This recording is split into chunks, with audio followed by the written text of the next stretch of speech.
2023 seems to be the year where a lot of brands are finally getting their racing shoes right. Can Salomon also add their name to this list?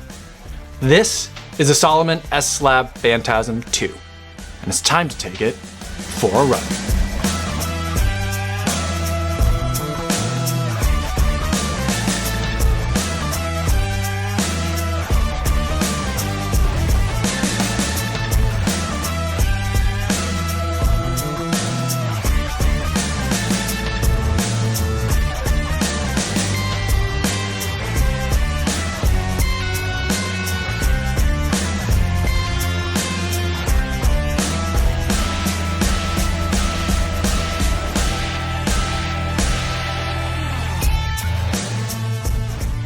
Yo, what's going on everybody? My name is Kofuzi and I'm a non-elite runner who reviews running shoes here on YouTube. And today I want to tell you all about the Salomon S Lab Phantasm 2. But before I give you my thoughts on this shoe, I do want to go over some disclosures. This is a pair of shoes that Salomon sent to me for the purpose of review, so I did not have to pay for this pair of shoes.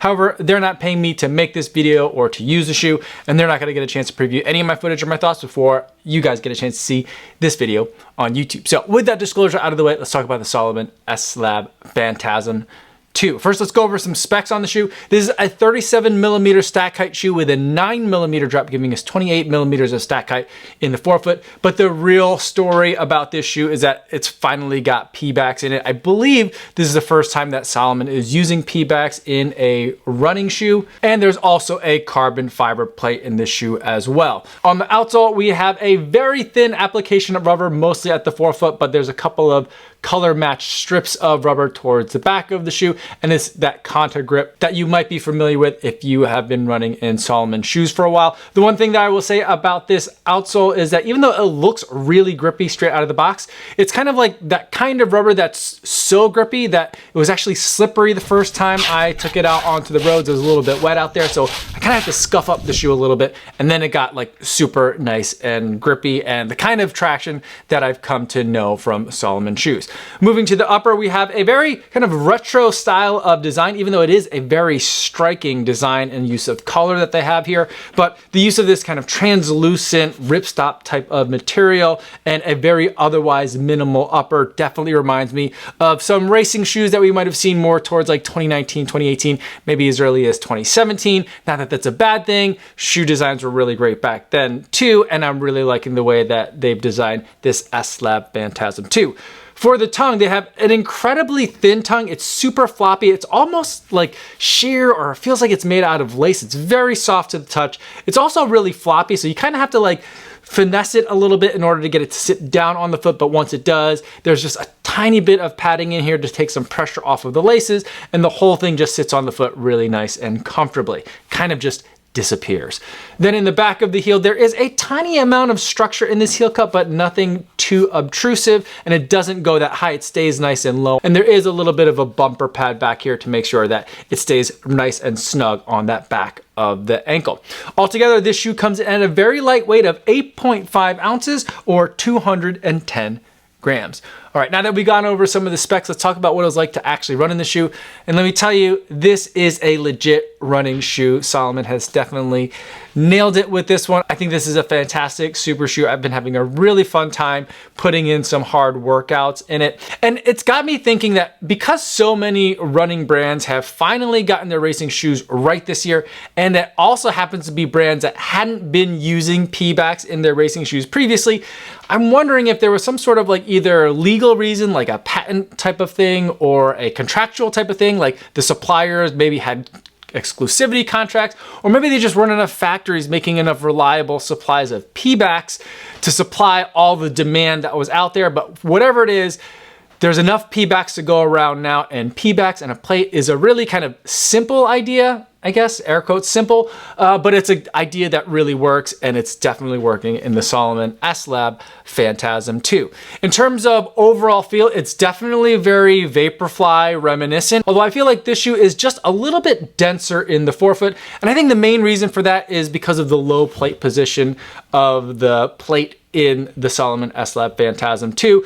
The higher the plate, the more kind of squish you'll feel from the P-backs, and also the more unstable it might get as your foot hits the ground. The lower the plate position, the more that you're going to feel stability from the plate, and you're also going to feel a little bit less pop off from the plate as well. And with this low plate position here, I get the overall sensation that P-backs is a touch on the firm side, and it's a very well planted, very stable type of landing. They've also got like the bulk of the width of the shoe right along kind of like where the pad of the foot would be. So if you are a 4-foot striker that's hitting right on the pads of the foot, that's where you're getting the most of this P-backs cushion, and it's going to be really nice to hit that and roll through forward, rolling off that carbon fiber plate and snapping into that next foot stride. And it's been really fun to run in it fast. So I've taken it on kind of like 3 different workouts, kind of like low threshold, high threshold, and then also kind of a VO2 max workout.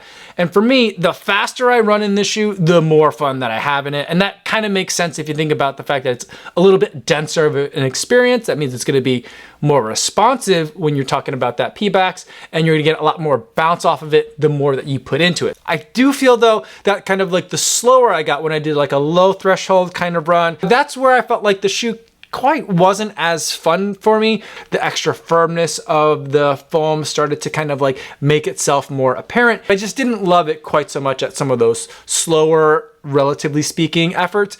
So like at threshold and VO2 max pace, that's where I felt like this shoe was absolutely the most fun.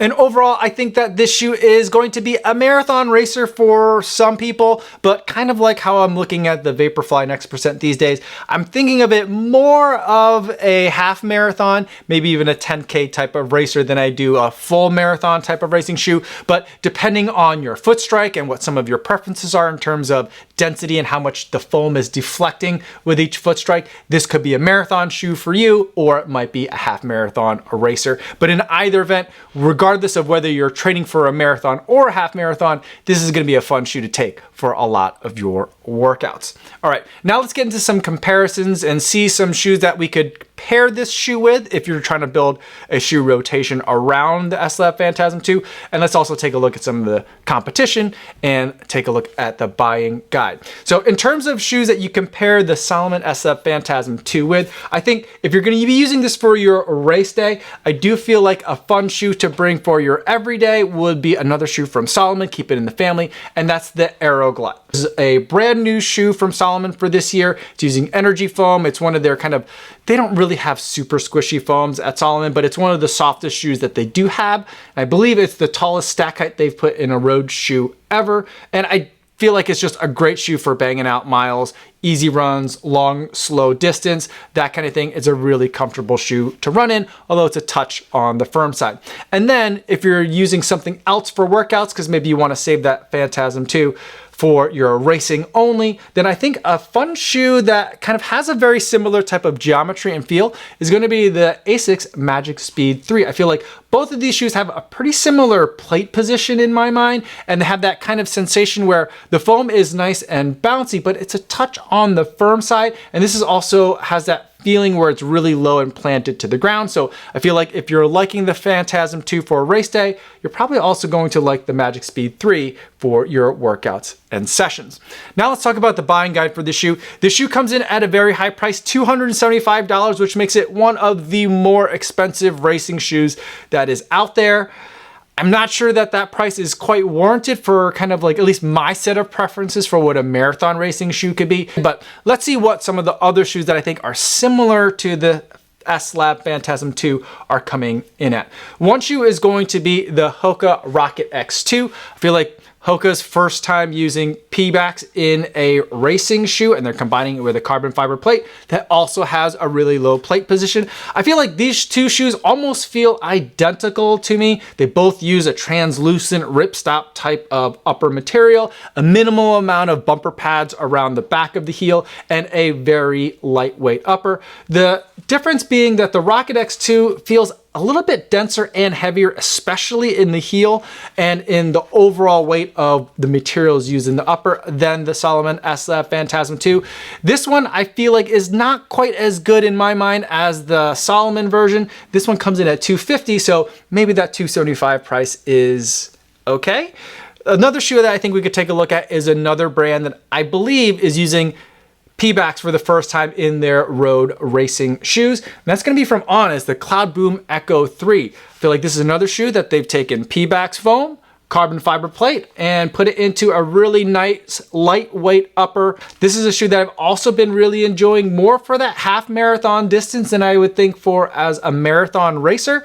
Kind of how I'm seeing the S Lab 2, and I feel like a lot of the dynamics in this shoe are very similar as well. Again, this one I feel like is a little bit more firm in the forefoot and also in the heel, kind of like the Rocket X2, but it's lighter than the Rocket X2, but not as light, at least on foot. I don't remember the weights off the top of my head, but on foot, I kind of put it in between the Rocket X2 and the Salomon Phantasm 2, but I do feel like this is another really fun one to be able to run in. But the Cloud Boom Echo 3 comes in at $290, so $15 more even still than the $275 of the S Lab Phantasm 2. I feel like the On Cloud Boom Echo is definitely priced on the high side, and even though the S Lab Phantasm 2 is $15 cheaper, I overall still feel like I'd feel a lot better if this shoe came in right at $250 like the Rocket X2. It'd be a lot easier for me to recommend to people. So those are my thoughts on the S Lab Phantasm 2 and some of the competition and some of the pairing options. Let me know in the comments if you have any other questions, or better yet, stop by the live stream that I do Monday through Friday right here on YouTube. I'd love to talk to you guys in the chat. That's all I have for today, everybody. Thanks so much for making it all the way to the end of this video. Hopefully you guys are staying safe out there on your runs, and I will see you in the next one. Yo, what's going on?